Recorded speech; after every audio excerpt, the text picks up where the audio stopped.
Las historias de amor suelen ser inspiradoras y suelen terminar con un final feliz, pero también hay relatos románticos que pueden acabar en tragedia, como la famosa historia de Inés de Castro, la única reina póstuma de Portugal. Nacida entre 1320 y 1325 en Galicia y bautizada con el nombre de Inés Pérez de Castro e Valadares. Era hija legítima del noble gallego Pedro Fernández de Castro y una noble portuguesa llamada Aldonca Suárez de Valadares. De hecho, Inés de Castro descendía de linajes nobles portugueses y gallegos, así como ilegítimamente de la Casa Real Castellana de España. Como muchas otras mujeres de la nobleza, Inés era la doncella de la reina, que en este caso era la infanta Constanza Manuel de Villena, prometida de don Pedro I de Portugal, hijo y heredero del rey don Alfonso IV. Inés tenía unos 15 años cuando llegó a Portugal como parte del séquito de la reina Constanza en 1340. La bella joven Inés atrajo inmediatamente la atención de don Pedro, que pronto se enamoró perdidamente.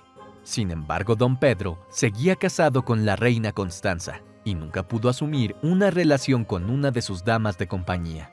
Como en la mayoría de los matrimonios reales, don Pedro y Constanza se casaron por intereses políticos más que por amor. El príncipe empezó a desatender a su legítima esposa, poniendo en peligro las ya delicadas relaciones con la corona castellana en España. La solución fue mantener en secreto una relación amorosa adúltera con Inés, que salió a la luz tras la muerte de Constanza en 1349. El rey don Alfonso IV de Portugal se alarmó por el comportamiento libertino de su hijo y heredero, principalmente porque don Pedro inició relaciones amistosas con los hermanos de Inés, también castellanos. Don Alfonso temía por la independencia de su país tras su propia muerte y en repetidas ocasiones advirtió a su hijo que rompiera sus relaciones con Inés, pero no tuvo éxito en aplacar este romance.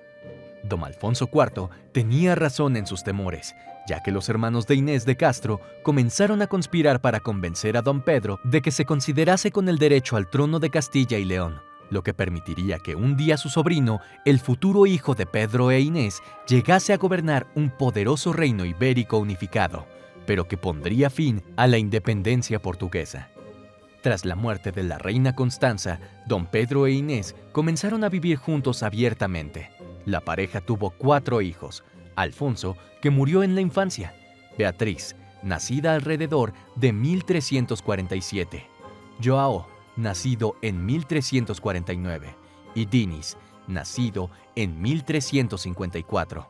El hijo legítimo de don Pedro con Constanza, Fernando I de Portugal, fue un hijo frágil, mientras que los hijos legítimos de don Pedro e Inés prosperaron, lo que creó aún más malestar entre los nobles portugueses, que temían la creciente influencia castellana sobre don Pedro. En 1355, el rey don Alfonso decidió que la presencia de Inés era un riesgo político demasiado grande para el linaje portugués y mandó a ejecutarla.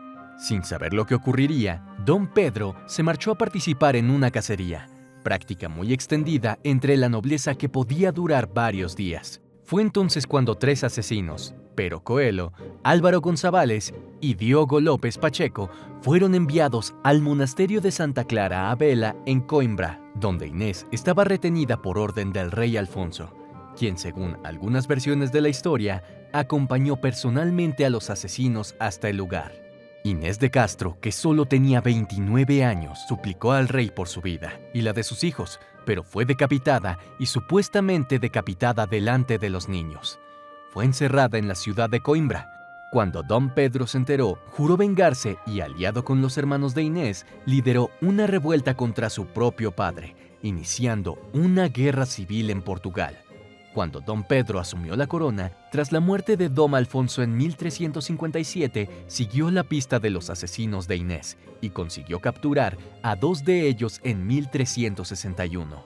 Don Pedro los ejecutó personalmente en un acto público, arrancando el corazón de los asesinos de la forma más dolorosa posible, diciendo que los hombres que han matado a una mujer inocente no pueden tener corazón. El tercer asesino escapó y sobrevivió, posiblemente huyendo a España. Se rumoreaba que en realidad no había participado en el asesinato e incluso trató de disuadir a sus compañeros de sus intenciones. Don Pedro declaró que él e Inés se habían casado en secreto, convirtiéndola en su legítima esposa y reina. Don Pedro ordenó la construcción de grandes tumbas de mármol para ambos en el monasterio de Alcobaza. Aunque habían pasado varios años desde la muerte de Inés, Don Pedro hizo exhumar el cuerpo de Inés de su tumba, llevando sus restos del convento de Santa Clara de Coimbra al monasterio de Alcobaza. Según las fuentes históricas, Don Pedro obligó a toda la corte real a jurar fidelidad a su nueva reina, que fue colocada en un trono adornado con la diadema y las vestimentas reales. El rey exigió entonces que toda la nobleza del reino se acercara y besara el dobladillo del vestido o la mano cadavérica de la reina, rindiéndole al morir el homenaje que no había recibido en vida.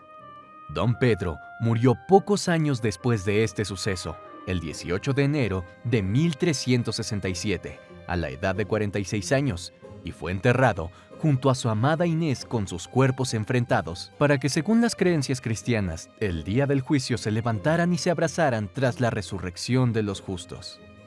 Aunque algunos puntos de esta historia se han romantizado e incluso modificado a lo largo de los siglos, recibiendo connotaciones de leyenda, la trágica historia de Inés de Castro y Don Pedro es una de las más famosas de la literatura portuguesa y europea, despertando la imaginación y el interés de las personas de todo el mundo.